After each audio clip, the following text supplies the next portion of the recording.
Let's tell the truth that Lincoln dropped Hannibal Hamlin as his vice president pick for his second term and brings on that white devil Andrew Johnson, who would gut Reconstruction. Hey, it's spiritual politics, man. It's the 127th Ohio Volunteer Infantry, United States Colored Troop, a part of the 5th Regiment. Do the homework on that. What we should have did was put Andrew Johnson's clown ass in the ground. That little racist fool. I agree with you on that one, Clay. I agree with you on that one. Because we know it was Andrew Johnson who rescinded my general, William T. Sherman's Special Field Order number 15. Y'all know it as 40 acres in the mule. It was a field order in the military measure. But when Johnson became president, he took that away. But that ain't what today's conversation is about. But I agree with you on that one, Clay. Mr. Clay, I'm in agreement. However, I am in stark opposition to the statement that Mr. Lincoln dropped Hannibal Hamlin and picked Andrew Johnson. Those are two things you said he did. He dropped Hamlin and he picked Johnson. Let's hear that clip. Make sure I'm not tripping. Let's tell the truth that Lincoln dropped Hannibal Hamlin as his vice president pick for his second term and brings on that white devil Andrew Johnson, who would gut Reconstruction. Okay, so no, sir, this is absolutely false. So, ladies and gentlemen, I need you to open up Google, go to Chrome or go to Google itself and type in this. How is the vice president elected? And put 1967. Reason why you're going to do that is because when you search that, the first link that's going to pop up is from the Senate.gov. So let's go to the Senate's website. You're going to see that and scroll down to the section that's in bold to say election and secession. This is what you're going to learn. That over the course of history, since the inception of the country, the vice president, how you select the vice president has went through 3 changes. Okay. Change number, the first one was in the original system, each member of the electoral college voted for 2 persons for president. The candidate receiving the most electoral votes becomes the president, and the candidate receiving the second highest number of votes becomes the vice president. This is going to be a problem. I'm going to tell you why. It's coming in a minute. The framers did not foresee the candidates would run as a ticket under the banner of a political party. Here's problem number 1. In 1800, both Thomas Jefferson and Aaron Burr represented the Democratic Republicans. That was one party, okay, which was created by Jefferson, campaigned for president and vice president respectively, and received the same number of electoral votes. The contest went to the House of Representatives. The House finally elected Jefferson, making Aaron Burr the 3rd vice president. Here's a problem. The problem is, and it's a better example for me would be, Jefferson is the vice president of John Adams. John Adams is the 2nd president of the United States of America. Adams and Jefferson are political rivals. They don't have the same ideology. Adams is considered to be a Federalist. Jefferson is considered to be Democratic Republican. So why would you have somebody as your number 2 person who has a complete different ideology than yours? Hence, this is why they said the framers did not foresee the candidates would run as a ticket. You understand? So the first way was, hey, whoever got the most electoral votes, the second person, you will be the vice president. Here comes the second way. Nearly 4 years later, to avoid a repeat of the 1800 fiasco, Congress passed and the necessary number of states ratified the 12th Amendment. Okay. This will allow electors to cast separate ballots for the president and vice president. So the second change is, hey, we're just going to vote for the vice president totally separate now. Okay, so that's the second change. The last change is the last sentence at the bottom of this section. In 1967, the ratification of the 25th Amendment allowed the president to name a new vice president with the approval of both houses of Congress. So, Mr. Clay, when you say Mr. President Lincoln drops Hamlin and you say he picks Johnson, he wouldn't have that power. that power will come 103 years later. So here's the problem.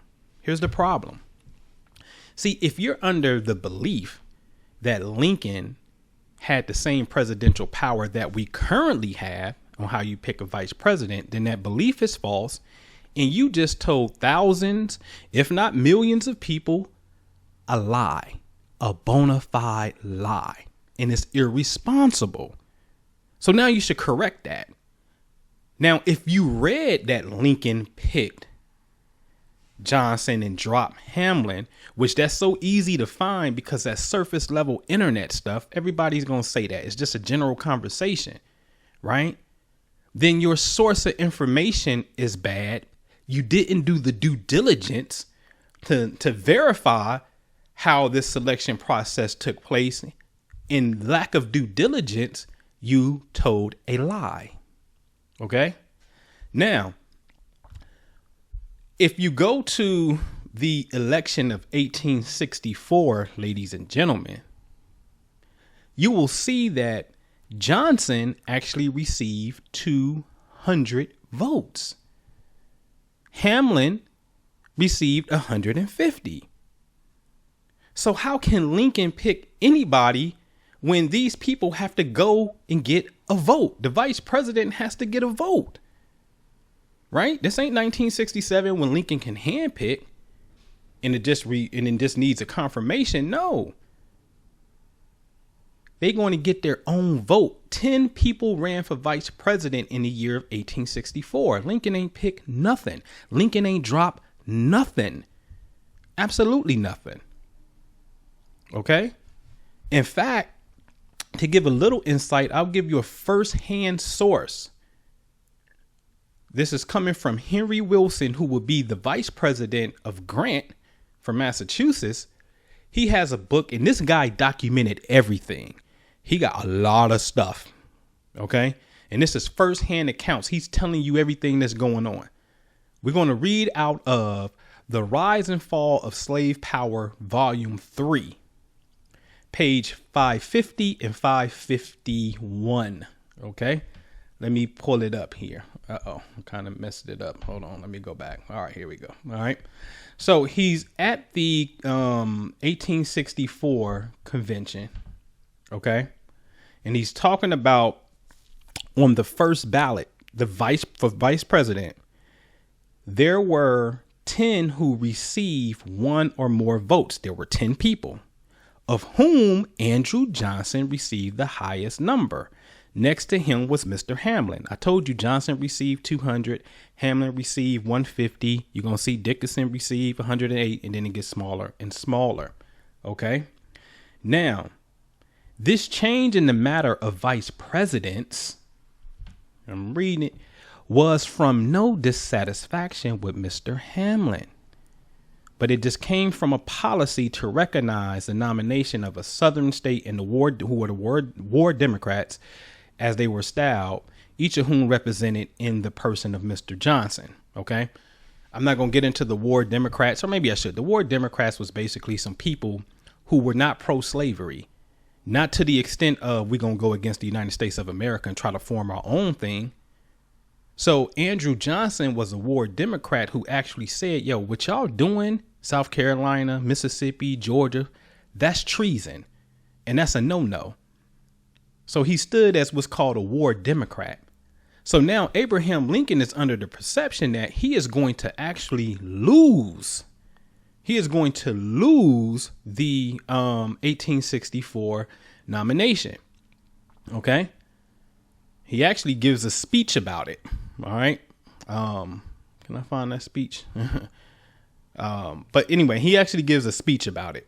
All right. That, he's thinking he's going to lose that. All right. So my point of bringing this in with Wilson didn't document Hannibal Hamlin having a fit or was some type of coup and he's disappointed.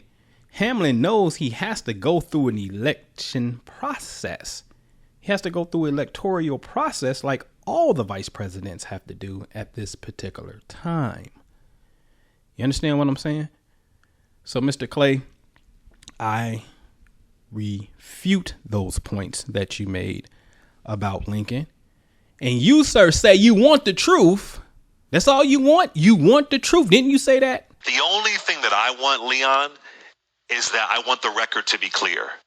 That's what I want. I want the facts to be out there. Because there are people who have lied to us about Lincoln. Sir, you have lied to us about Lincoln.